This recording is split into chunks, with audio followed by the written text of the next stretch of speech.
আসসালামু আলাইকুম, সবাই কেমন আছেন? আশা করি ভালো আছেন। আজ আপনাদের জন্য নিয়ে চলে আসলাম খুবই দারুণ একটা টিপস, আর তা হচ্ছে চা ছাঁকনি পরিষ্কারের টিপস। এই চা ছাঁকনি দেখা যাচ্ছে অনেকদিন ব্যবহার করার পরে এভাবে জাম হয়ে যায় বা অনেক ময়লা হয়ে যায়, যেগুলো আসলে ভেতর থেকে পরিষ্কারও করা যায় না। বিশেষ করে স্টিলের চা ছাঁকনিগুলো, এগুলো পরিষ্কার করা অনেক বেশি কষ্ট মনে হয়। তো আমি আপনাদেরকে দেখিয়ে দিই কীভাবে মাত্র 5 মিনিটে এই চা ছাঁকনিটা পরিষ্কার করে ফেলতে পারবেন। চলুন দেখে নেওয়া যাক।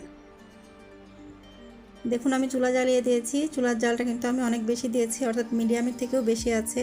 আর এরপরে এই চা ছাঁকনিটা আমি চুলার উপর ধরেছি।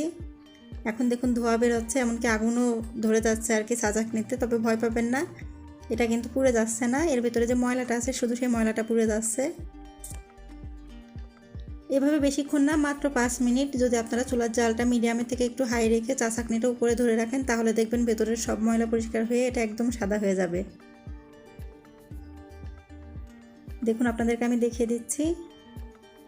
5 মিনিট পরে আমি চুলাটি বন্ধ করে দিয়েছি। দেখুন এখন কতটা সুন্দর পরিষ্কার দেখা যাচ্ছে। এখন পানি দিয়ে ভালোভাবে ধুয়ে নিলে আরও বেশি পরিষ্কার হয়ে যাবে। অবশ্যই এভাবে চেষ্টা করবেন। ধন্যবাদ এতক্ষণ আমার সাথে থাকার জন্য।